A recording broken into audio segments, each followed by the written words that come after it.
I am installing ChromeOS Flex on a Windows 10 Acer computer.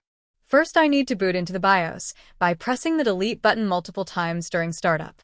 Although the way you boot into your BIOS may be different. If delete does not work, try the escape key or F10 or F12.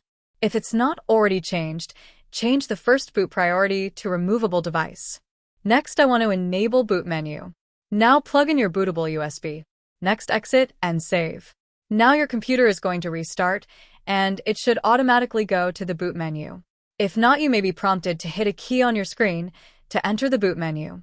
As a side note, the ChromeOS Flex bootable USB was not recognized when I inserted it into the front USB port.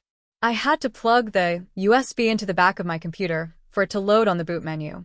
Once I selected the PNY USB, which had ChromeOS on it, the computer remained on the ChromeOS Flex screen for about 5 minutes.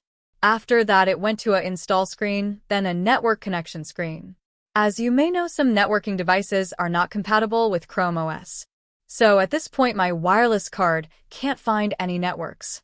So I purchased a wireless connection device compatible with ChromeOS Flex. If you would like to know which one, please look in the description. This screen doesn't allow you to proceed without a network connection. If you have an Ethernet connection, it will fully install. If you don't, you can use your phone's USB to tether an internet connection. I also have a video about that in the description. Once you have an initial internet connection, you will see the option Browse as a guest, which will allow you to sign in.